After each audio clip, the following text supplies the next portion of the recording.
Bonsoir, bienvenue sur Equinox Soir. Un chef d'établissement et 7 élèves enlevés, ainsi se chiffrait le bilan de la rentrée scolaire 2018 dans le Nord-Ouest. En proie avec la région du Sud-Ouest à une crise sociopolitique et sécuritaire, l'autre région anglophone du Cameroun aura marqué à sa manière la rentrée scolaire 2018.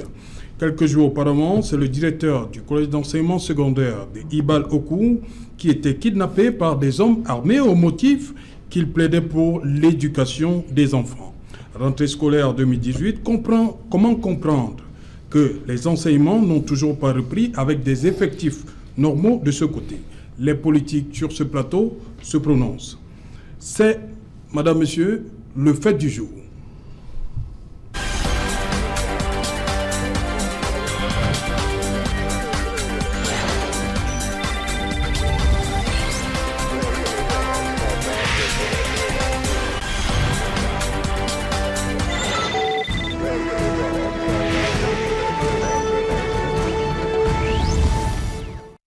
Nord-Ouest, Sud-Ouest, rentrée scolaire, la peur dans le ventre.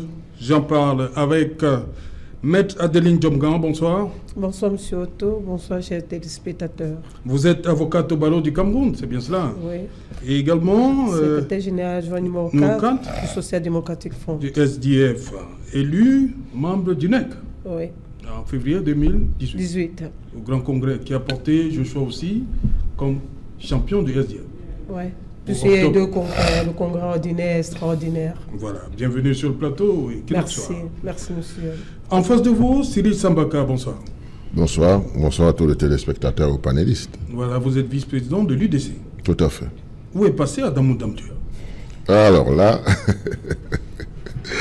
ben, je dois dire que vous savez très bien que l'UDC, c'est un parti qui a une expérience. Parce que... L'expérience empêche qu'on ne vous voit non, comme les autres? J'ai été interpellé ces derniers jours, mais vous devez être au courant qu'il est le seul candidat qui a écrit à la communauté éducative, à cette rentrée scolaire par exemple. Maintenant, si vous voulez le voir, je pense que si on doit respecter les règles, la campagne proprement dite n'a pas commencé. Si c'est pour les Camerounais, il a fait le tour du Cameroun plus de 20 fois. Donc, en principe, non. C'est pour vous dire que chacun a le droit, n'est-ce pas, de mettre sa stratégie de campagne en fonction des expériences passées. Et puis, parfois, nous avons un projet de société qu'on n'a pas à présenter aujourd'hui parce que nous le faisons depuis des années. Nous l'aménageons à nos journées républicaines. Ça fait 5 ans que chaque mois, nous nous retrouvons autour d'un thème. Donc, en réalité... dérouler notre programme en 15 jours serait largement suffisant parce que nous sommes sur le terrain. Okay. Nous arrangeons nos troupes, nous nous arrangeons pour que le vote soit contrôlé, n'est-ce pas? Donc on forme les scrutateurs, on le fait. La politique, c'est souvent aussi de la discrétion. Ok. Je reviens à vous mettre Dylan Djomga rapidement avant de passer aux autres. Et votre champion, Joshua aussi, toujours... de l'autre côté, en Occident? Non, il est revenu de son voyage et il passe ce soir sur une chaîne sur Canal 2 international. Donc, je croyais qu'il était la encore dans période de l'avion. pré-campagne bat bien son plein. Okay. Et à cet effet, le 22 août dernier, nous avons présenté il a présenté son programme politique avec les 24 mesures fortes qu'il pourra faire si les Camerounais ont retenu le SMIC à 160 000. Hein? Oui, bien sûr. Également en face de vous, André Luther Meka, bonsoir. Bonsoir et bonsoir à tous les téléspectateurs, très nombreux à suivre cette émission. Oui. Vous êtes enseignant, sociologue et surtout militant du RDPC. Oui, je suis militant du RDPC, sociologue enseignant, parce que c'est le parti qui rassemble, c'est le parti qui travaille pour le Cameroun, pendant que beaucoup sont en train, n'est-ce pas, de vouloir déstabiliser le Cameroun. Le chef de l'État est en train de signer des conventions en Chine pour le bien des Camerounais. Et je pense qu'il est important que toute jeunesse réfléchisse à soutenir le président pour cette dernière longue marche vers le progrès et la démocratie qu'il a toujours prôné. Et c'est pour ça que, sans honte, sans toutefois être, n'est-ce pas, j'allais dire sans toutefois avoir des pincements au cœur, c'est la main au cœur que je soutiens le président parce que c'est un homme d'expérience. Donc je m'en vante d'avoir un homme, un baobab d'Afrique, parce qu'il y a beaucoup de choses qu'on ne peut pas dire sur ce qu'il fait pour l'Afrique. Et je suis très fier de l'avoir comme candidat. Ok, André Lucteur Meka, Philémon Yan au nord-ouest pour battre campagne pour Paul Biya et Peter Mafani Songhé au sud-ouest. Que répondez-vous à ceux-là qui pensent qui disent qu'on les a envoyés au chaudron? Disons qu'en politique, rien n'est gagné d'avance, toujours. Et je crois que ce sont des hommes d'expérience. Ce sont des dignes fils natifs de cette région. Ils sauront appuyer sur les bons leviers pour pouvoir créer l'unanimité. Ils sauront dire les bons mots, parce qu'il faut le dire, l'essentiel n'est pas seulement d'y aller, mais de savoir comment y aller. Et pour aller parler dans une période assez critique, il faudrait choisir les bonnes paroles, il faudrait avoir les bons arguments, mais aussi les bons moyens pour que le message puisse passer. Je crois qu'ils ont la responsabilité de pouvoir rassembler ce peuple, de pouvoir permettre à ce qu'ils sachent que le Cameroun ne peut pas se faire sans eux. Hein, ils sont le Cameroun et il ne peut pas avoir de partition. Vous êtes convaincu que le message peut encore passer là? Disons que les populations tout dépendra. Comme on appelle l'élite de Yaoundé. Pour moi, tout dépendra de l'approche. Okay. Et je crois que comme ce sont des hommes d'expérience, ils connaissent bien le terrain. Et je peux déjà vous dire que les dernières réunions que le Premier ministre Mafani Philémon Yan et le Premier ministre Mafani ont fait, il y avait beaucoup de gens, il y a eu vraiment comme un brainstorming. Je suis très convaincu que ça va se passer dans de très bonnes conditions. Ok. Sur ce plateau, enfin, Guy Hervé Fongan, bonsoir. Bonsoir Serge-Alain et bonsoir aux nombreux téléspectateurs qui prennent du plaisir à regarder cette autre émission de qualité. Donc, merci de m'avoir convié à ce débat citoyen et républicain. Et je suis très content d'être là, donc merci pour l'honneur et l'amitié. Vous êtes journaliste et je commence avec vous. Est-ce que nous sommes partis une fois de plus pour une année difficile dans les régions sud-ouest et nord-ouest? Oui. Une année scolaire difficile. Non, on n'est pas surpris par cet état de choses parce que voyez-vous, jusqu'au mois d'août encore, les écoles n'avaient pas été reconstruites, donc il n'était pas surprenant que les rentrées soient difficiles là-bas. Nous qui vivons dans le Cameroun profond, mais les Camerounais ont cotisé pour ça, non? Nous qui vivons dans le Douala profond, nous avons bien remarqué que les enfants qui sont revenus depuis 2 ans, qui sont à Douala pour les vacances, ne sont pas rentrés, retournés à Bamenda. Donc on n'est pas surpris de ce que la rentrée, ça fait 2 ans que les gens sont venus je me rappelle, il y a 2 ans, où les enfants sont venus à Douala pour les congés de Noël. Ils ne sont plus jamais repartis à Bamenda. Ils étaient encore là jusqu'en septembre. Donc nous autres, on n'est pas surpris par ce qui se passe dans ces régions-là. Donc le programme d'assistance qui a été enclenché par le chef de l'État ne pouvait pas porter des fruits. Je pense qu'on a simplement mis la charrue avant les bœufs et ça ne peut pas prospérer parce que les populations sont encore meurtries, celles qui vivent la peur dans le ventre et il était difficile de croire que la rentrée, même Samuel Eto'o a été mis à contribution, donc les fruits n'ont pas tenu la promesse des fleurs. Donc je suis pas, tant que les populations tant que la ville est encore fortement militarisée telle qu'elle est en ce moment et que les parents sont terrorisés au quotidien par les ambassadeurs entre guillemets, il était normal que la rentrée ne se tienne pas. Mais vous me permettez quand même de corriger un impair en écoutant le président Sambaka qui se félicitait de ce que le président, son président, soit Adamou Damdioua, soit quasiment le seul à s'être prononcé pour la rentrée scolaire. Non, je suis obligé de parler de ce que je sais. Donc, moi, le dernier message que j'ai reçu, que j'ai vu il y a quelques jours, c'est celui de Joshua Oshi, dans lequel, message que j'ai trouvé très sympathique, dans lequel il encourageait les parents qui se battent jour et nuit pour offrir une scolarité de qualité à leur progéniture. Et donc, dans ce message, entre autres, il disait simplement que ce sera la dernière rentrée scolaire à travers laquelle ceux-ci souffrent vraiment le martyre, on va dire ça comme ça, et qu'à partir de l'année prochaine, quand il accédera au pouvoir, il leur offrira une éducation de qualité qui permettra de construire le Camerounais nouveau et celui de demain. Donc c'est ce que j'ai reçu, j'allais dire, j'ai retenu le message qu'il a adressé en cette veille de rentrée scolaire aux parents et aux enfants. Donc il n'y a pas que Madame Mougando qui s'est prononcée. Je l'ai lu il y a à peine 48 heures. Je voulais juste lui demander s'il peut résumer le message du candidat de l'UDC.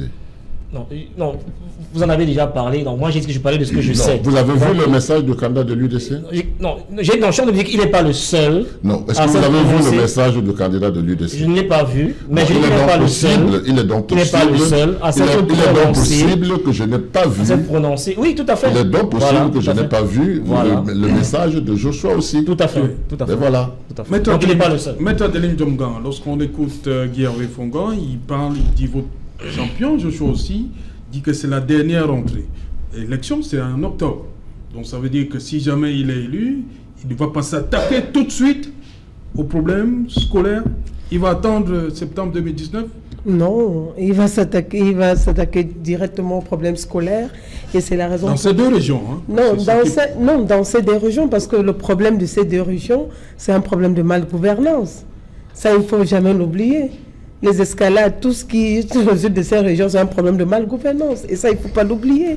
Et je pense que si aujourd'hui, il y a notre président, à la personne de M. Joshua aussi, je pense que les choses vont s'améliorer. Et lui-même, il a dit dans son discours l'autre jour que s'il était élu, il est sûr que au lendemain de son élection, il ramènera la paix dans le nord-ouest et le sud-ouest. Et puis, concernant sur le plan éducatif, il faut l'indiquer ici, dans son programme politique, il propose aux Camerounais une réforme de l'éducation par le numérique. Parce que, voyez-vous, aujourd'hui, même dans la réforme... Non, mais vous nous amenez un peu loin. Oui. Il y a le problème, les enfants. Comment faire pour encourager les enfants à reprendre goût à l'école dans le nord-ouest et le sud-ouest? Est-ce qu'aujourd'hui, sans résoudre leurs problèmes de fond dans le nord-ouest et le sud-ouest, est-ce qu'on peut amener ou on peut encourager les enfants à aller à l'école? C'est en passant par le numérique? Non, c'est en apportant des problèmes à la crise anglophone. Oui. Et cette crise est perdue parce que le gouvernement n'a jamais rien fait. Parce que généralement, ils vont vous dire qu'ils ont fait des démarches, ils sont allés au nord-ouest. Mais quel est le problème de cette crise? Le fondement de cette crise est débute par quoi? Pourquoi on a laissé ces escalades? Attendez, quand vous commencez, si vous avez une plaie, vous ne la soignez pas, et qu'elle se gangrène, plutôt on va vous amputer la jambe. Et c'est ce qui s'est passé. Ça veut dire qu'on a laissé une situation pourrie, on est arrivé à l'état de pourriture, et à l'état de pourriture aujourd'hui, on estime qu'on peut arranger. On ne peut pas l'arranger. On ne peut pas l'arranger à l'état de pourriture. Et c'est un problème de malgouvernance. Ça, il faut le dire. Conséquence, qu'est-ce qu'il faut faire? Mais conséquence, que les Camerounais aillent massivement le 7 et qu'ils sanctionnent celui qui est à la base de ce problème, et enfin que nous puissions trouver une solution. Parce que même le dialogue inclusif qu'on a toujours demandé, on ne l'a jamais apporté à la table.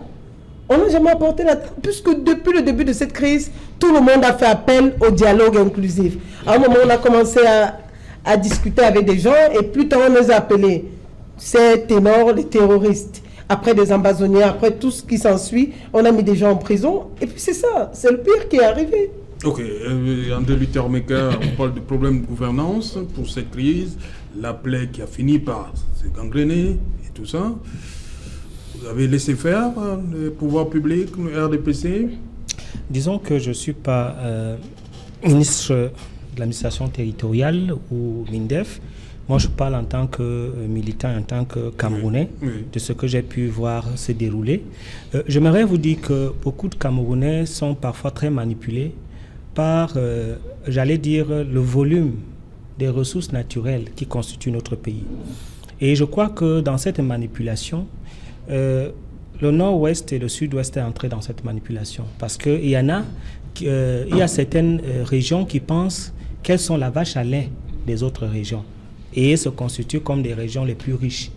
Je vais vous dire que depuis que le président Biya a fait un travail, j'allais dire d'anthologie, de pouvoir aller à La Haye par rapport, n'est-ce pas, à Bakassi, ça a beaucoup aiguisé les appétits Parce qu'il faut le dire, ce qui se passe, c'est que beaucoup de Camerounais, notamment du nord-ouest et du sud-ouest, pensent qu'étant, n'est-ce pas, des producteurs attitrés de pétrole, ils devraient jouir, n'est-ce pas, de ce pétrole-là. Encore plus que lorsque Bakassi devient réellement camerounais, cela a aiguisé des appétits. Donc c'est pour vous dire que c'est une guerre d'intérêt, c'est une guerre, j'allais dire, n'est-ce pas, économique, qui est liée au fait que certains Camerounais voudraient participer ou alors voudraient se tailler la part du lion dans cette affaire.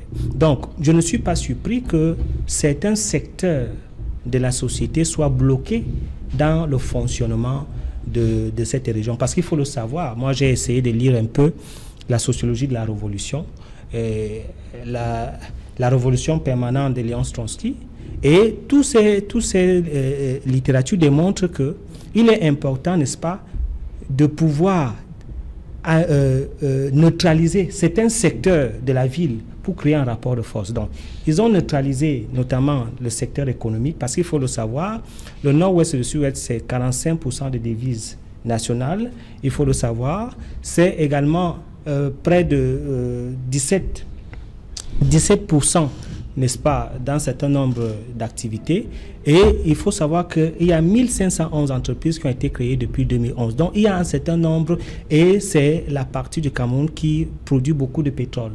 Et c'est 17,5% de production nationale. Donc, toutes ces activités sont jugulées, sont neutralisées pour créer un rapport de force. Et c'est ce rapport de force qui voudrait qu'on amène l'État à discuter, et notamment avec un sous-marin, le problème pétrolifère qui, n'est-ce pas, aiguise les appétits occidentaux. Donc, moi, je me serais attendu que le gouvernement prenne des mesures fortes, notamment sécuriser les écoles et pouvoir créer un gentle agreement avec les parents pour que l'école puisse se dérouler. Parce qu'en fait, ce qu'il voudrait faire, c'est de pouvoir, n'est-ce pas, faire main basse sur la ville pour qu'on les amène à négocier. Mais pour ce qui est de l'école, je ne m'en plains pas, parce que les ambazoniens, comme on les appelle, et certaines milices ont lancé un mot d'ordre pour que les enfants, ceux qui veulent fréquenter, quittent la ville et aillent, n'est-ce pas, fréquenter ailleurs. Et vous allez voir dans les écoles anglo-saxonnes, notamment dans tout le Cameroun, les effectifs sont quittés du simple au double, ce qui démontre effectivement qu'il y a une stratégie de transhumance scolaire vers d'autres régions pour que, n'est-ce pas, la zone conflictuelle puisse, n'est-ce pas, être contrôlée. Donc, quand on parle de malgouvernance, moi je suis déçu. Je suis déçu parce que nous avons vu, tous les Camerounais ont vu, et je prends les Camerounais à témoin, ils ont vu comment le gouvernement camerounais a donné suite à toutes les revendications structurelles, que ce soit les anciens... On dit que c'était au forceps, monsieur Meka. Je ne sais pas si c'était au forceps, et je ne sais sur quel rapport de force qui était mis en jeu. Vous devriez faire quoi à l'État? Non, je crois que c'était une disposition du chef de l'État à négocier. Et dans son discours, il a dit clairement que tout ce qui concerne le dialogue, cela va se poursuivre. Que ce soit les enseignants, que ce soit la création du common law à l'ENAM, que ce soit l'école polytechnique, il a tout donné. Je crois que les anglophones ont tout eu dans cette crise. Et il devrait nettement permettre à ce qu'on puisse évoluer dans le dialogue. Et je dis bien que ce n'est pas à l'État d'initier le dialogue. C'est eux qui doivent donner, n'est-ce pas, leur doléance par rapport, n'est-ce pas, au dialogue. Parce qu'on ne peut pas opposer un rapport de force à l'État. Je vais chuter par là. Oui, j'ai été le premier Camerounais à dire dans une émission de haute audience, notamment à Canal Presse, quelles sont les récriminations du peuple anglophone. Pour moi, il y a un problème anglophone, je l'avoue, mais ce sont les méthodes, ce sont les moyens qui sont appliqués, les assassinats et les atroces qui, moi, me font vraiment avoir froid au dos. Et je pense que la méthode n'est pas la bonne. Même si je pense qu'au fond, certaines revendications, notamment sur la représentativité au niveau de l'État, la représentativité au niveau, n'est-ce pas, des structures d'État, des DG. Et je l'ai dit dans cette émission que depuis que la SONARA a été créée, il n'y a jamais eu un DG anglophone. Et il y a beaucoup d'autres choses qui sont nettement claires. Le chef de l'État a essayé, n'est-ce pas, de faire quelques améliorations au niveau des allocations des chefs des départements ministériels. C'est en cours. Il faudrait vraiment qu'il soit responsable et reconnaître que l'État est à la bonne foi. Ok. Je voulais simplement dire qu'on ne peut pas laisser entrer André Luther Meka. J'allais dire développer ce type d'argumentaire aussi longtemps. Je suis surpris qu'en 2 ans après la crise, qu'on revienne encore aujourd'hui, dire que les anglophones qui se plaignent, c'est parce qu'il y a une partie de la richesse qu'ils voudraient s'accaparer. Je pense que ça me semble assez révoltant pour ceux qui vivent cette crise dans leur chair. Parce que souvenez-vous qu'au commencement de la crise, est-ce que André Luther essaie de faire, c'est ce que on appelle en communication de crise la stratégie latérale. C'est-à-dire qu'il faut déplacer le problème. Et donc, comme nous avons fait, comme j'ai la prétention d'avoir bien fait mes humanités, donc je peux très bien comprendre la démonstration qu'il tente de faire. Non, il faut dire aux Camerounais qu'au commencement de la crise, il s'agissait de traduire le code de l'OADA en anglais. Et donc, ça a été fait au forceps, vous l'avez relevé. Et après, on a vu les étudiantes à Boya, malmenées, traîner dans la boue. Vous savez, dans des pays sérieux, les avocats, je ne sais pas sous le contrôle de maître, sont comme des religieux. On n'y touche pas aussi brutalement. C'est les gens qui sont respectés et vénérés. Alors, quand vous avez dans un pays qui, pour moi, a atteint la forme la plus achevée de l'inertie, qui est, à mon sens, ce que j'appellerais l'aristocratie de la nonchalance, où on s'attaque de manière aussi brutale aux avocats, c'est-à-dire qu'on n'a plus peur de rien. On n'a plus peur de rien et pour moi, c'était la goutte d'eau qui a débordé le vase. Donc les avocats ne demandaient que simplement que le code soit traduit. Et c'est les mêmes qui référaient du régime qui sont montés au créneau pour dire qu'il n'y a pas de problème anglophone. Ils n'ont pas de problème anglophone. Donc si aujourd'hui on revient, tenir ce type de langage, c'est de nature à jeter de l'huile sur le feu et à radicaliser davantage les populations. Donc il faut dire qu'aujourd'hui, tel que les choses se sont déroulées, on ne peut pas battre un enfant et l'empêcher de pleurer. Ce qui se passe aujourd'hui est la conséquence du fait qu'on ait en face un gouvernement qui est autiste, qui n'écoute pas et qui n'a pas pris la pleine mesure de la gravité de la situation. C'est pour ça qu'on en est là aujourd'hui. Et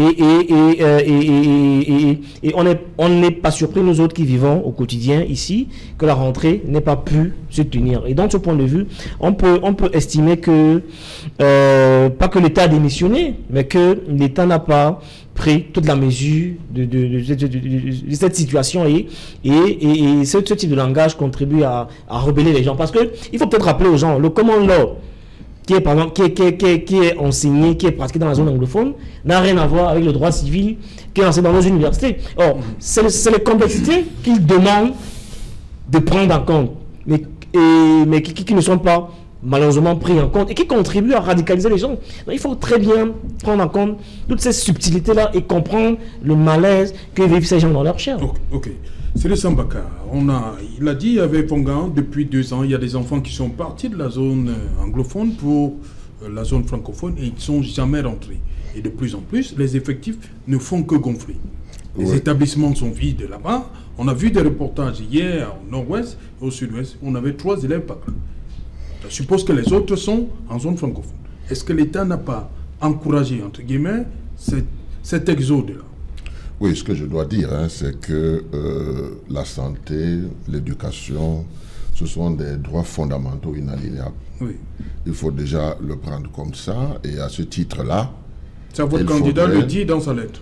Forcément, il le dit. Et tel que l'éducation devait être prise au niveau du sud-ouest et du nord-ouest aujourd'hui, nous devions nous mettre dans la posture de la décentralisation. Parce que, en réalité... Aujourd'hui, il faut bien que nos écoles, et justement le candidat de l'UDC le dit, il faut qu'il y ait une effectivité de la décentralisation, c'est même un impératif. Vous comprenez, il faut finir avec les problèmes comme les paquets minimums. Vous savez que tout ça vient de Yaoundé. Il faut bien que dans les communautés territoriales décentralisées, qu'on recrute les enseignants, qu'on met à leur disposition des moyens et des aménagements, les constructions, les espaces, etc., etc. Ça rentre dans le cadre de la décentralisation. Et si nous voulons prendre, je ne dis pas que les détails ne sont pas importants, mais si nous entrons dans les détails, on serait passé à côté. Parce que le problème est institutionnel. Vous comprenez? C'est dans nos institutions qu'on trouve les mécanismes qu'on doit utiliser pour gérer les régions.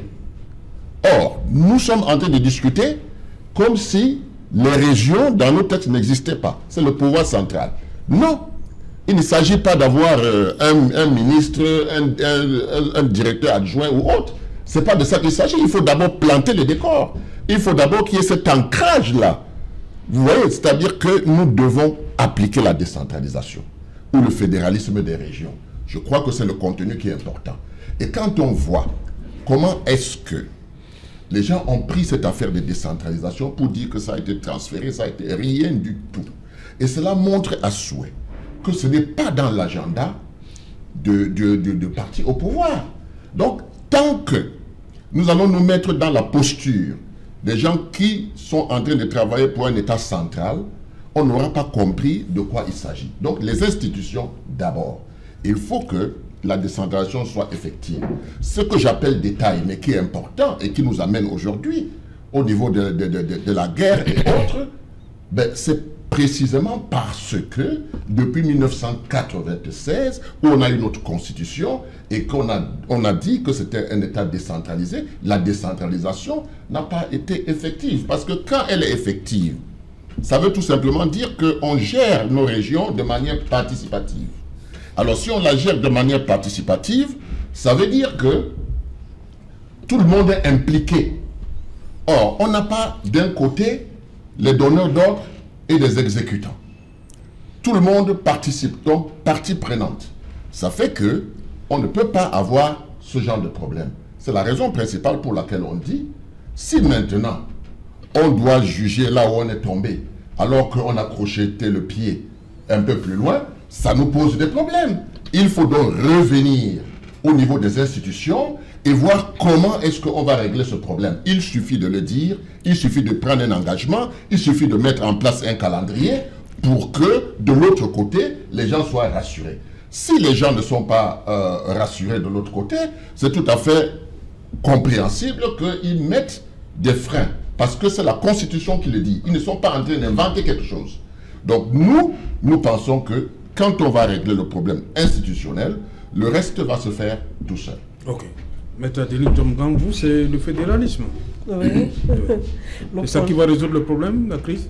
Mais puisqu'il y a un problème, comme je le disais tout à l'heure, un problème de malgouvernance, et comme il a si bien indiqué, le problème des institutions. Oui. Parce que tout à l'heure, on vous a dit qu'il y a des mains basses et que c'est un problème pétrolifère. Non, non. Prenons même la révision constitutionnelle de 1996. Si les régions étaient mises en place et que les collectivités territoriales décentralisées étaient effectivement décentralisées, comme on le dit, et que l'autorité revenait même aux administrations locales, ça veut dire qu'aujourd'hui, que ce soit au nord ou soit au sud-ouest, il n'aurait pas eu ce problème. Ça veut dire qu'aujourd'hui, on aurait des mairies qui sont autonomes. Aujourd'hui, on a plutôt les délégués du gouvernement qui viennent s'accaparer et qui sont au-dessus des mairies et qui prennent la gestion des routes, des marchés et autres, alors que ça devait revenir à ces mairies. Puis c'est les mairies.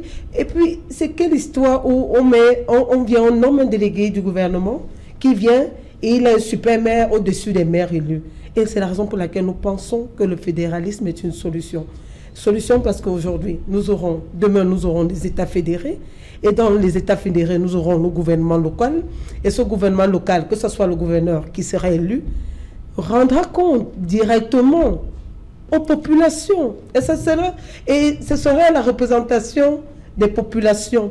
Et maintenant, si dans la gestion, les populations estiment que dans tel État fédéré, tel gouverneur ou tel administrateur local n'a pas bien rempli sa mission, au prochain mandat, nous ne renouvelons plus notre confiance à cela.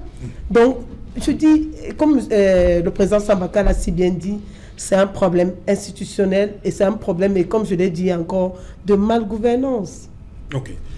André Luther Meka, on a comme l'impression que les choses n'avancent pas beaucoup parce que est-ce que le président Biya a besoin de la légitimité? Est-ce qu'on a comme l'impression que beaucoup de choses pourraient changer si jamais il est élu après le 7 octobre?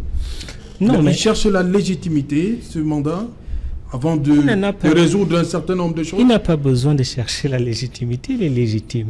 C'est vrai, il est légitime, il est légitime. Beaucoup de choses n'avancent pas. Non, beaucoup de choses avancent. Seulement que certains ont décidé de montrer ce qui n'avance pas. Et il n'y a pas de paradis sur terre. Hein, si vous connaissez... Non, on reste sur la crise anglophone. Non, je veux dire qu'il n'y a pas de paradis sur terre. La crise anglophone est une crise sociopolitique qui est nécessairement basée parfois sur des revendications politiques, mais parfois aussi sur des revendications égoïstes, je l'ai dit.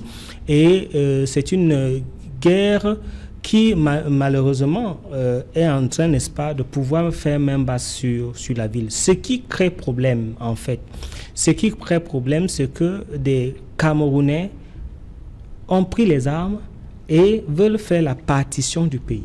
Et je peux vous le dire que même si c'est le SDF qui prend le pouvoir aujourd'hui, même si c'est l'UDC qui prend le pouvoir aujourd'hui, ils ne l'accepteront jamais. Maintenant, comme c'est des bons politiciens, ils surfent sur cette ligne-là pour pouvoir gagner des voix. Mais nous savons qu'aucun Camerounais aujourd'hui ne peut l'accepter. Aucun Camerounais ne peut l'accepter parce que vous ne pouvez pas... Le président Biya a hérité d'un pays uni. Et il va léguer à la postérité un pays uni. Et je suis convaincu qu'aucun Camerounais, même les Ambazoniens qui sont en forêt, ils n'y croient pas. Ils n'y croient pas eux-mêmes. Parce que ce qu'ils font, c'est ce que j'appelle en politique la surenchère. C'est de l'inflation. Ce que je veux dire en fait, c'est que le problème de ce pays, c'est que tout le monde fait la politique là où il ne faut pas faire de la politique. On ne peut pas se lever, prendre les armes, tuer les Camerounais et que les gens commencent à soutenir cela en parlant de la décentralisation. Mais il y a une décentralisation au Cameroun. Il y a une décentralisation. Elle n'est pas effective, mais il y a une décentralisation. C'est-à-dire que le délégué du gouvernement qui est nommé est natif de la région. Et il représente ce qu'on appelle le développement auto-centré, c'est-à-dire celui-là, l'élite de la région, qui doit porter, n'est-ce pas, la communauté, qui doit porter la vision de la région. Ce n'est pas, n'est-ce pas, M. Sambaka, qui est délégué du gouvernement à Yaoundé. C'est Din Fils Jimevuna, qui est délégué du gouvernement à Yaoundé. Ici, c'est Fils Toné à Bafoussam, c'est Zé Emmanuel. Comment est-ce possible? Ce ne sont pas des Camerounais, ce sont des Camerounais. Est-ce qu'ils ne sont pas natifs de ces régions? Ils sont natifs de ces régions. Je vais vous amener à la conclusion que moi j'ai toujours donnée. C'est la mentalité camerounaise. Un professeur parlait du mapatisme. Vous nommez un Din Fils. Vous êtes né à Douala. Vous êtes né chez vous. Vous êtes délégué du gouvernement chez vous. Vous n'arrivez pas à impulser une vision chez vous. Et on va aller créer le fédéralisme. C'est le fédéralisme qui va venir changer ça. C'est le fédéralisme qui va venir changer ça. Lorsque les gens sont bornés à pouvoir s'enrichir pour que leurs enfants soient placés dans des meilleures écoles et qu'ils soient des milliardaires, ce n'est pas ça la solution. Oui, mais moi, je voulais juste préciser quelque chose. Je voulais préciser quelque chose. Il faut que Luther fasse très attention. Parce que là, on est en train de parler sérieusement. Vous comprenez? Quand on nomme un délégué du gouvernement, fût-il un natif, ça n'a rien à voir avec la décentralisation, qui est une méthode participative, où les parties prenantes sont les populations, avec ceux qui les dirigent, qui sont élus. Parce qu'à ce moment-là, les populations votent, les populations contrôlent, les populations sanctionnent. Quand il est par un décret, parce que, et c'est là où vous allez comprendre, pourquoi est-ce que la décentralisation peine? Parce que ça n'arrive pas à entrer dans les mentalités. On peut lâcher du lest et puis les populations les laisser avoir une bouffée d'oxygène pour qu'ils puissent s'auto-gérer. Vous voyez, c'est difficile parce que dans la tête du centralisme excessif, on ne voit pas comment est-ce que les populations peuvent être matures. C'est-à-dire qu'il faut les tirer par une corde. C'est ça donc qui crée ces blocages. Et je dois dire qu'il faut comprendre que désormais, n'est-ce pas, c'est la gestion participative qui est celle que la Constitution a donnée et qui a traîné pendant plus de 27 ans. C'est celle-là qui va être adoptée. Et c'est celle-là qui doit être adoptée parce que c'est celle-là que les populations réclament. Vous ne pouvez pas me dire qu'après 60 ans d'indépendance, vous voulez que les populations soient encore des populations indigènes. Les enfants vont à l'école, ils ont des grands diplômes, ils inventent même des choses. Et puis on dit non, on va nommer à partir de Yaoundé quelqu'un parce qu'il appartient à cette composante sociologique, alors il aura tout fait. Non, je suis désolé, parce qu'il n'a pas de compte à rendre aux populations, il n'a de compte qu'à rendre à celui qui l'a nommé. Il faut le savoir. Je suis d'accord, Président, je suis d'accord. Nous sommes en train d'évaluer le passé. Parce que je suis en train de vous dire que ceux qui ont été nommés ne sortaient pas de la planète Mars. Ceux qui ont été nommés étaient natifs de la région. Et ceux qui ne rendent pas compte aux populations, c'est ça le problème. Non, ils rendent compte aux populations. Comment? Il y a des consultations dans les communautés urbaines. La population ne peut pas sanctionner le délégué du gouvernement. La population ne peut pas... C'est ça le problème. Non, permettez-moi un peu. Permettez-moi, parce qu'il y a un véritable problème dans ce pays. Le problème, c'est quoi? C'est que lorsqu'on dit décentralisation, c'est les mêmes élites qui vont venir gérer chez eux.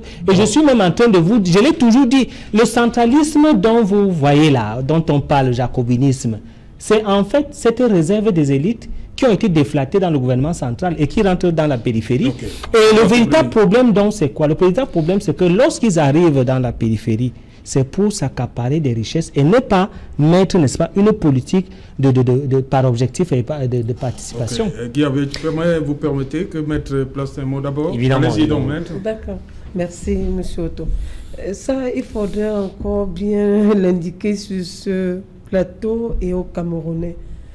Dire que ce sont des populations ou des personnes qui viennent réclamer que les natifs de là soient nommés, alors qu'il y a une constitution qui a bien indiqué la décentralisation et qui indique clairement comment est-ce qu'elle doit être mise en place, qu'on vienne plus tard créer des lois enchevêtrées pour mettre en place un délégué du gouvernement qui est nommé par le président de la République, puisqu'il prend ça dans ses prérogatives pour le nommer. Il nomme qui il veut. Son pouvoir discrétionnaire.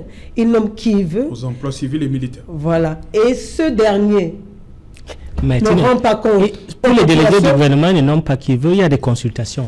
Je peux vous le dire. Même si les chefs supérieurs font des consultations. Mais il faut le dire aux Camerounais. Oui. Pas la population. Mais ce sont pas les chefs. Les chefs traditionnels représentent qui? Non, ils font des consultations dans les chefferies. Pourquoi vous dites pas ça aux Camerounais?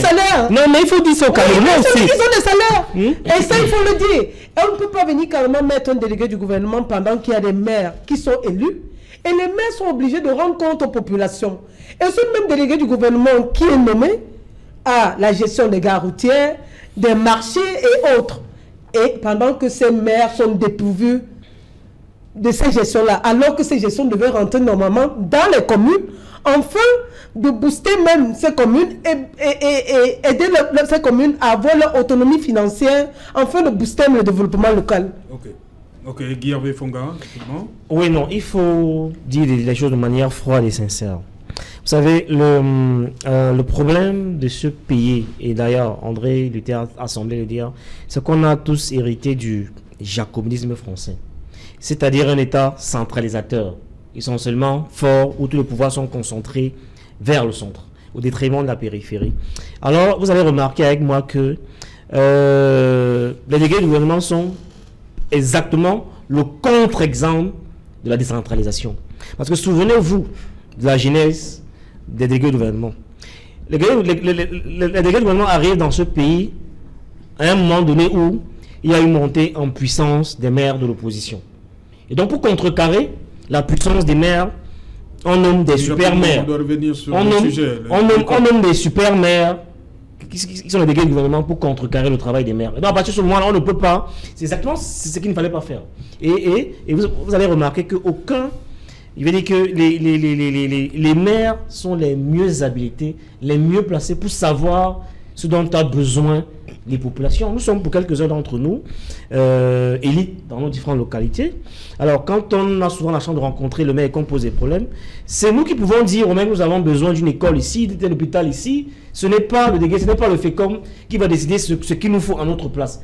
Et c'est des problèmes qu'on règle avec la décentralisation. Parce que nous, à ce moment-là, nous choisissons, nous décidons de ce dont nous avons besoin et quelles sont nos priorités. Mais les priorités ne sont pas choisies pour nous. Et justement, les délégués, je ne sais pas si il en a cité quelques-uns. Si vous êtes allé à l'Ouest ces jours-ci, mais honnêtement, depuis 10 ans, je veux dire que Bafoussam a reculé. On a un délégué de gouvernement, par exemple, qui, je veux dire que dont l'essentiel de l'activité, c'est de construire des marchés, des boutiques au marché où il va prélever des taxes. Je veux dire que c'est une catastrophe en termes d'infrastructure. Et donc, des exemples comme cela, on peut les multiplier dans les 10 régions de Cameroun pour demander en fait que les délégués on va revenir. Nous sommes là pour s'adresser au détriment de l'intérêt des populations qui les demandent que de manière légitime à une meilleure qualité de vie. André Luther Mika, il y a eu un plan d'aide d'assistance humanitaire avec pour objectif, entre autres, de construire les écoles. Où est-ce qu'on en est? Bon, je ne sais pas. Pour cette rentrée. Je crois que le ministre Atangandji, qui est responsable de cela, et le gouvernement vous le dira à temps opportun. Mais ce qui est sûr, c'est que l'argent ne s'est pas volatilisé. Il y a un plan. Il y a un plan d'urgence. Là, il y a eu beaucoup d'établissements qui sont partis en fumée. Humanitaire. Non, je crois qu'il y a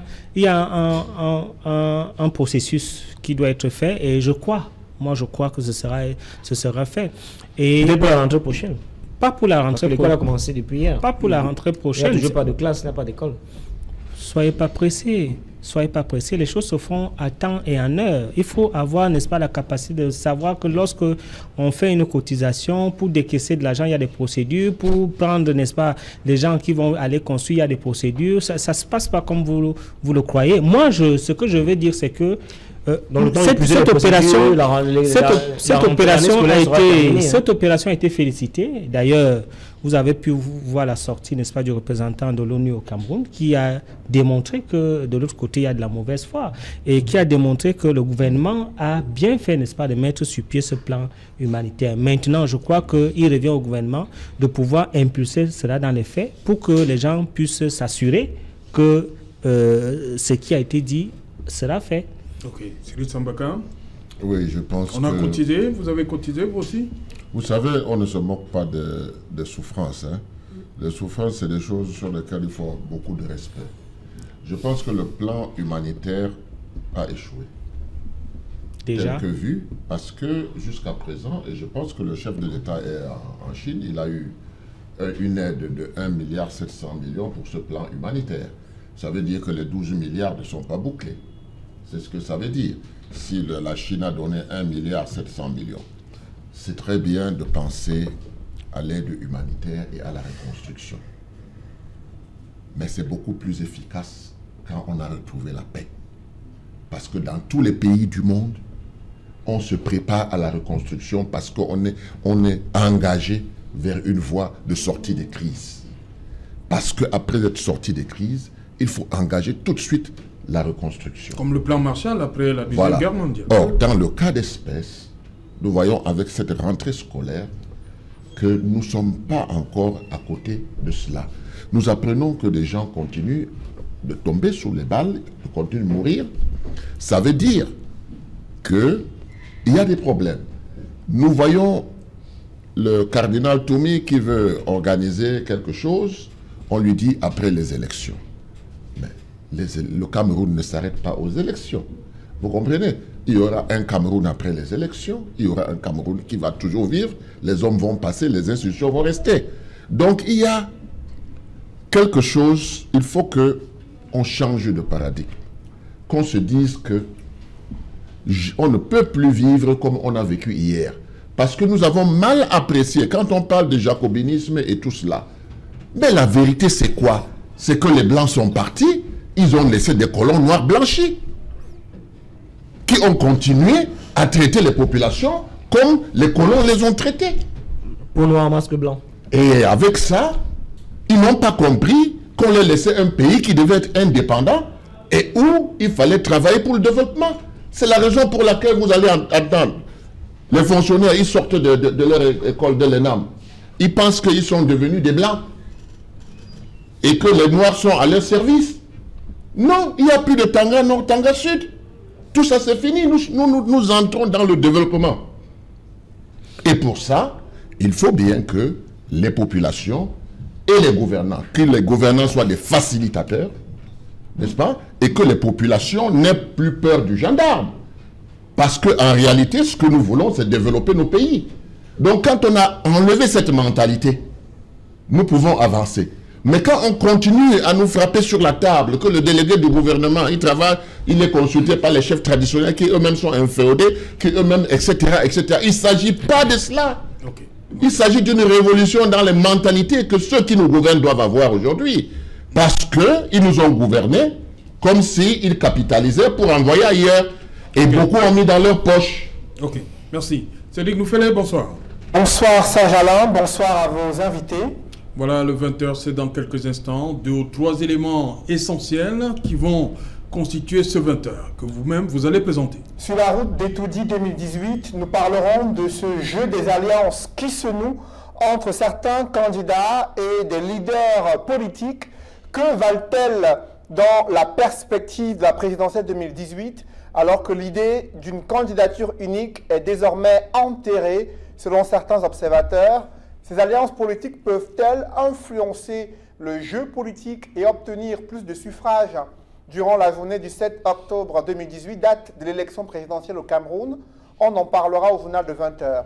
Nous évoquerons également la rentrée scolaire en zone rurale et vous le verrez dans plusieurs reportages réalisés dans le Mungo, mais aussi dans la région de l'Ouest, les conditions difficiles des élèves qui ont renoué avec le chemin de l'école. Nous parlerons économie dans ce journal, où en est la sous-région Afrique centrale avec la mise en œuvre des réformes économiques et financières. Les experts de la CEMAC sont à Douala pour évaluer ces réformes et vous allez l'entendre, des lenteurs administratives continuent de plomber la mise en œuvre des réformes économiques sous-régionales en Afrique centrale. Voilà, le développement de tous ces titres, c'est dans le 20h de Cédric Noufelet, dans quelques instants, madame, monsieur. Quant à moi, je vous retrouve après pour le débrief.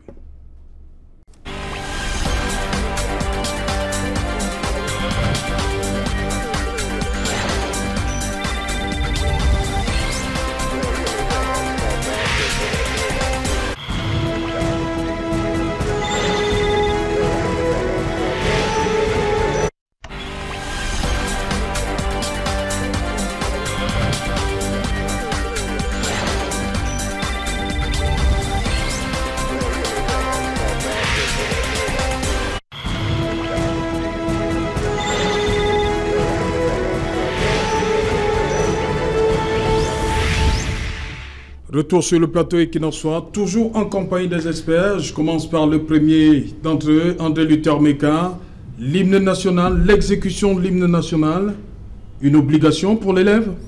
Une très grande obligation, pas seulement pour l'élève, pour tout Camerounais, parce que nous devons tout donner à ce pays qui nous a tout donné et dont nous sommes affiliés par le sang et par la terre. Donc c'est un outrage très grave. Mais je pense, un outrage? Oui, c'est un outrage très grave et je crois que j'ai suivi le proviseur tout à l'heure, il a pris peut-être le mauvais bout parce qu'il faut aller quand même dans l'horizon du vécu de ces élèves. Quand je parle de l'horizon du vécu, il s'agit de voir quelles sont, n'est-ce pas, les causes qui ont permis à ce qu'il y ait ces réactions.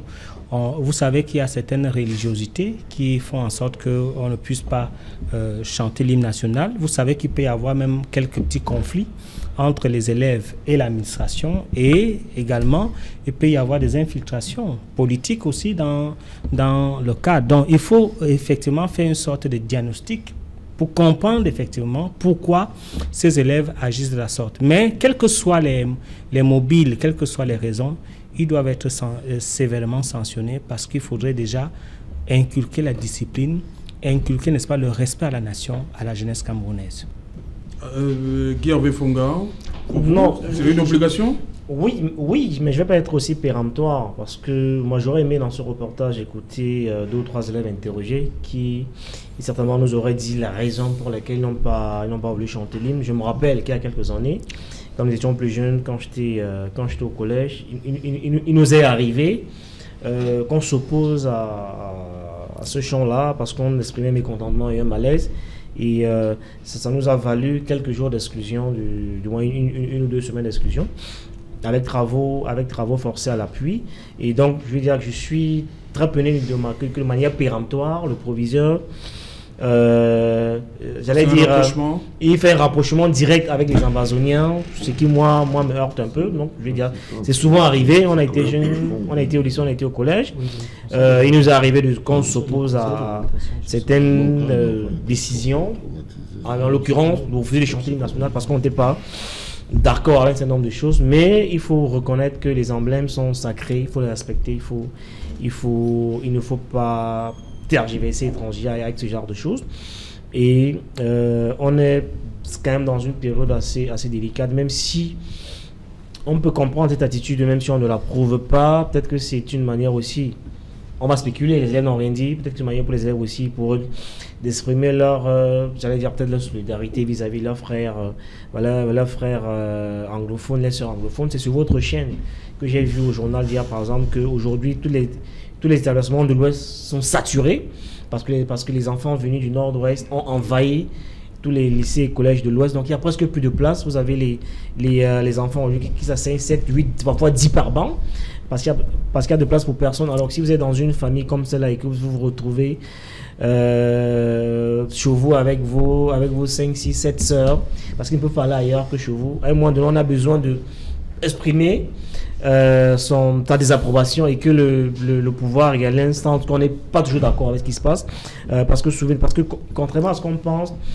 aujourd'hui, on est affaire à un nouveau type de Camerounais, fut-il très jeune. Aujourd'hui, ils sont davantage regardants, ils sont plus informés, ils sont plus exigeants. Le Camerounais indolent soumis d'il y a 20-35 ans, c'est totalement révolu.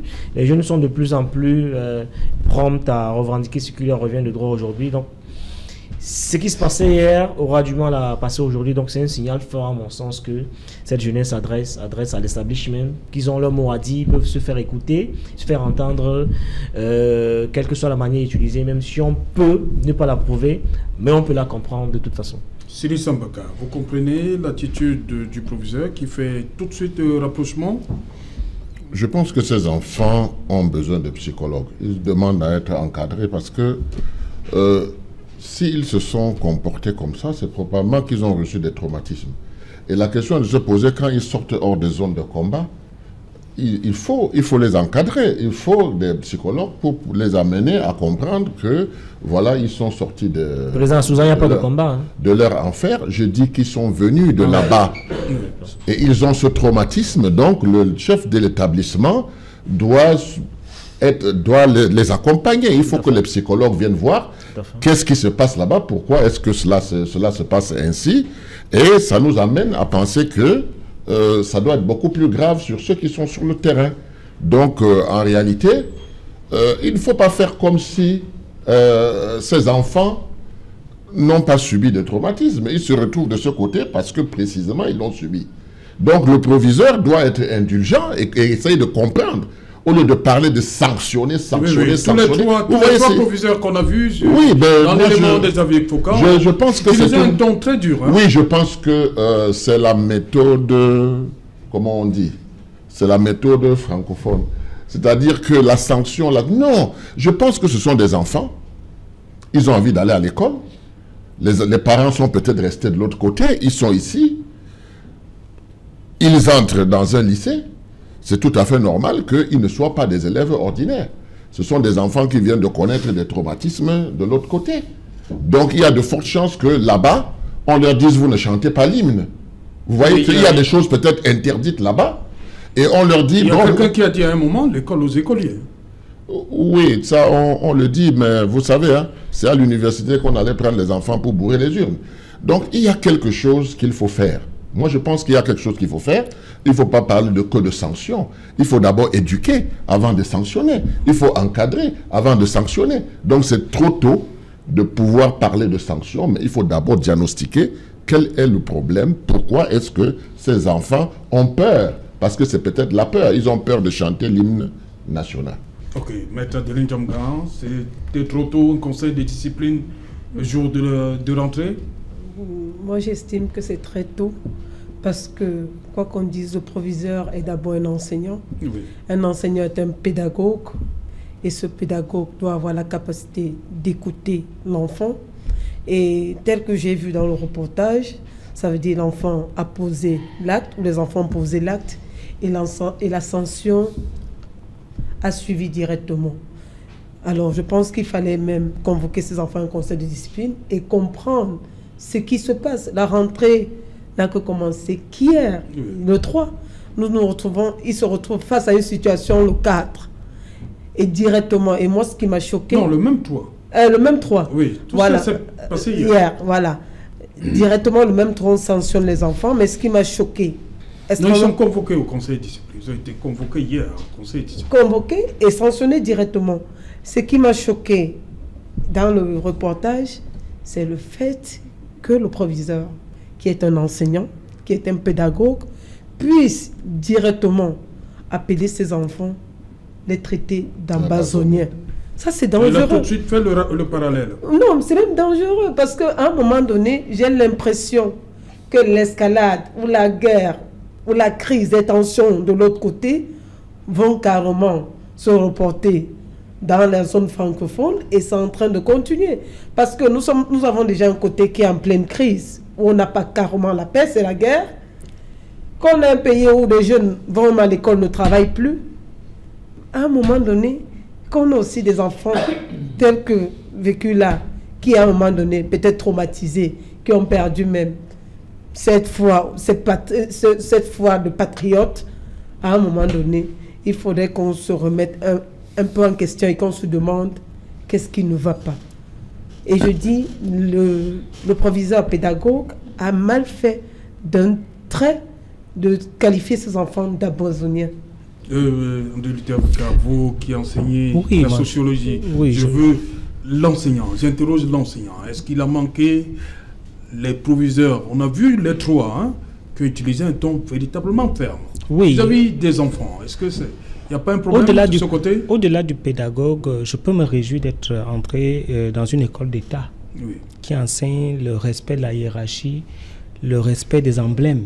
Je crois que lorsque vous sortez dans cette école, vous n'avez plus la même perception que les autres sur l'autorité de l'État et sur les emblèmes. Donc, je suis fier de ce proviseur qui n'a pas transigé pour démontrer, n'est-ce pas, à ses élèves qu'on doit respecter le pays, qu'on doit respecter le drapeau camerounais. Dans tous les États du monde, c'est comme ça.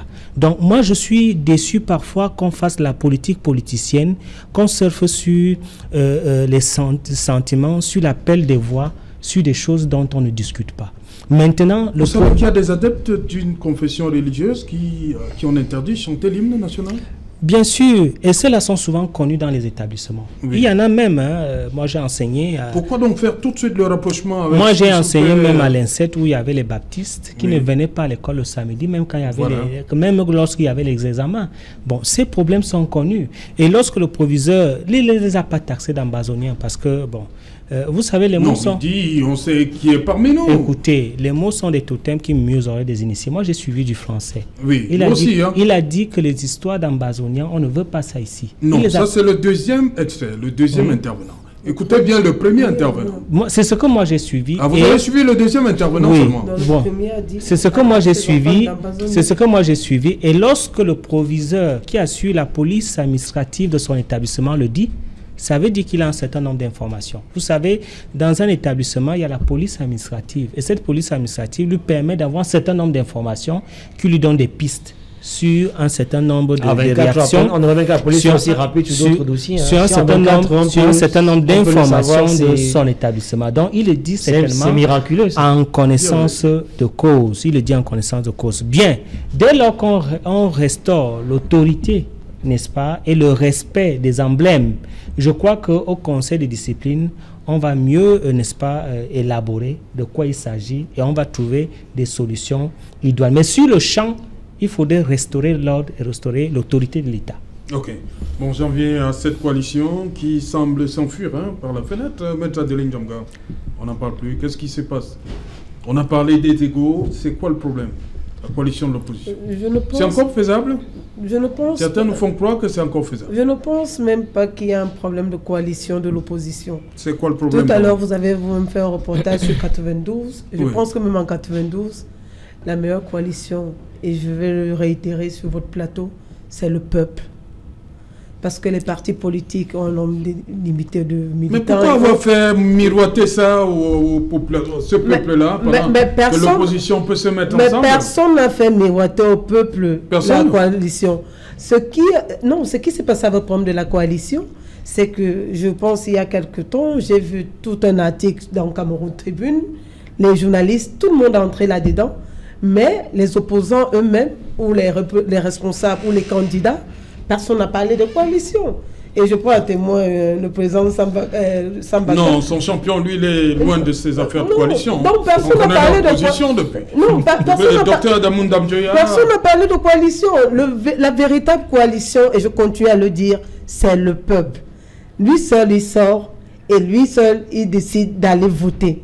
Ça veut dire le peuple, lui seul peut décider d'un nouveau champion, d'un nouveau président. Ok.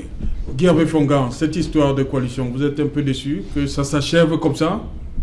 Non. Alors que pendant longtemps, on nous a brandi ce concept-là. Je suis déçu parce que dans l'espace public, vous en avez malheureusement qui, comme M. Jourdain, faisait des pros sans forcément le savoir. Oui. Donc c'était instrumentalisé pour jouer le jeu du régime qui a de manière très intelligente et par dose homéopathique réussi à faire croire aux populations que pour que le régime, le RDPC, soit battu, la seule condition sine qua non à remplir, c'est qu'il faut qu'il y ait une coalition. Donc il y a une certaine... C'est le régime qui est derrière tout ça? Il y a une certaine... Lorsque Cabral Libi pense que les 8 doivent se retrouver, c'est le pouvoir qui amène à dire ça? Les candidats ont répondu à Cabral Libi de manière assez violente. Il y a une certaine presse qui a été mise à contribution. Mais Maurice Kamto parlait de coalition. Il y a une certaine presse qui a été mise à contribution. Guy-Hervé Fongan. Et certains leaders sociaux. Guy-Hervé Fongan, vous ne pouvez pas nier ici que les candidats, on va les appeler le Big Five, comme moi je les appelle ici depuis, ils parlaient de coalition. Vous ne pouvez pas dire aujourd'hui que on n'a jamais parlé de coalition. Je vais donc vous faire plaisir en parlant de Maurice Kamto. Oui. Vous m'y obligez, je vais le faire. Donc il était le premier en se bombant régulièrement le torse en indiquant qu'il va annoncer sur 3 semaines consécutives, il a régulièrement annoncé sa coalition à lui, mais le seul acte majeur qu'on a vu, c'est qu'il nous a brandi un transfuge du SDF qui a rejoint son parti. Manifestement, c'était ça sa coalition à lui, parce que jusqu'aujourd'hui, la fameuse coalition qu'il a annoncée avec tambour et trompette, on l'a quasiment jamais vue. On a vu... Il y a quand même des déceptions, on a vu il y a quand même des coalitions qui sont assez spectaculaires. On se demande si c'est un jeu ou si les gens sont en train de s'amuser. On a vu une coalition encore, d'ailleurs c'est passé, il y a l'élément du votre journal, quelqu'un qui est sorti de prison il y a quelques années, il montait au créneau pour accuser son bourreau. Aujourd'hui, on le voit main dans la main avec son bourreau, etc. Il y a quand même des choses qui laissent l'électorat un peu perplexe. Non, il faut dire aux populations que la meilleure coalition, le maître l'a dit, c'est le peuple. Et c'est le peuple qui sera aujourd'hui, je crois que les masques sont tombés. On voit finalement ceux qui développaient la rhétorique de la coalition de manière régulière, que c'était plutôt du feu de paille, ça en allait forcément à la montagne accoucher d'une souris.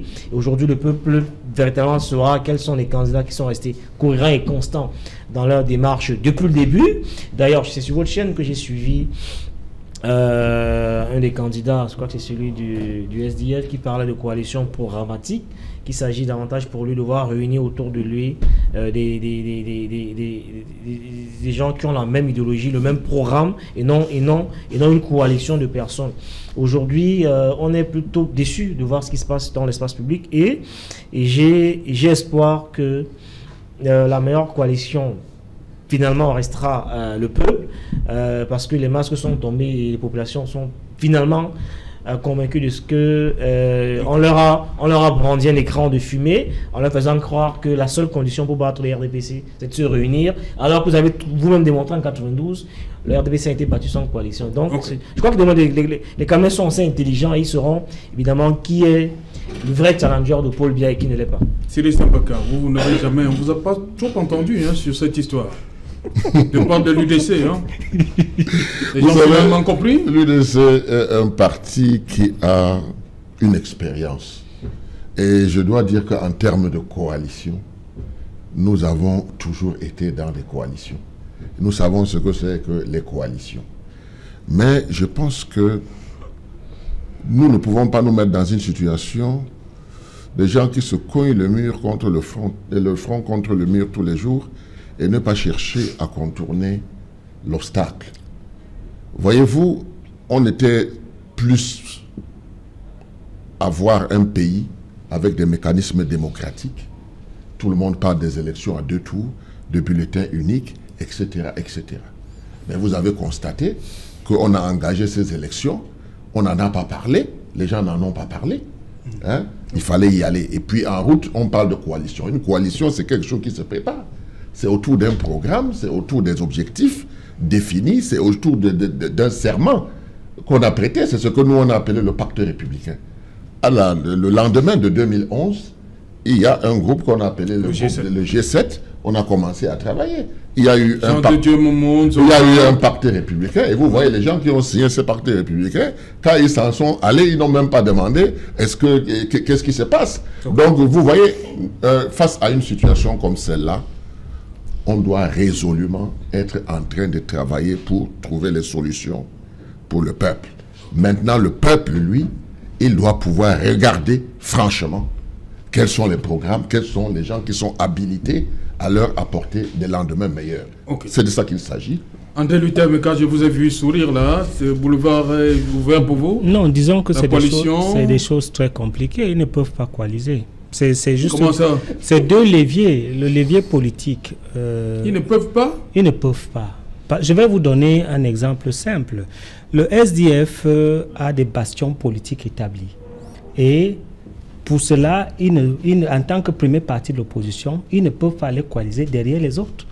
Le MLC, qui est une très grande faction du lobby Bamileke, qui se détache du pouvoir et qui est certainement en train d'aller à la conquête du pouvoir, et lui-même agrégé de son État, parce que chez eux, les agrégés, c'est les divins, ils ne peuvent pas s'allier derrière quelqu'un. Vous avez la monarchie féodale et intellectuelle de l'UDC, qui est un brillant intellectuel, un ancien cadre de l'UNC, un ancien ministre, un monarque. Il ne peut pas accepter aller être derrière Cabral Libi. Donc c'est une affaire tellement compliquée. C'est impossible.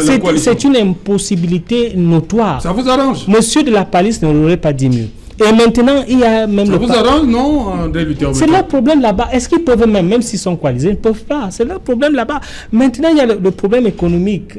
Les petits trucs de campagne là, ça va se partager comment? Qui va faire quoi? Qui aura combien? Ils ne peuvent pas. Donc, c'est une impossibilité.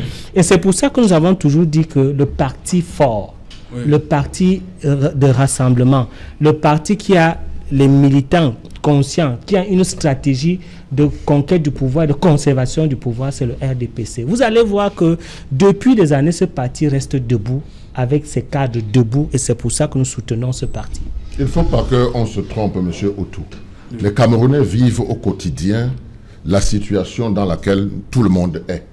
Et je pense que si le parti au pouvoir a lancé cette affaire de coalition, n'est-ce pas, c'était exprès.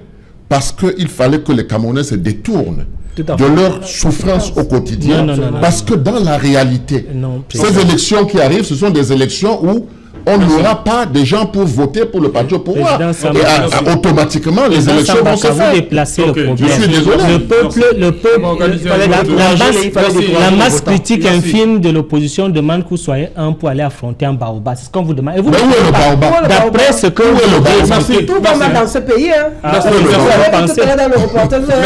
C'est une façon de voir. C'est une sélection d'informations. Merci, maître. Merci, Cyril Sambaka. Merci, André Luther Meka. Merci Guy Hervé Fongan. Dans un instant, on va continuer. Le programme se poursuit avec Parole de femmes. Même chose, hein. Madame, Monsieur, Etoudi 2018, ce sera bientôt sur les écrans Equinox Télévision.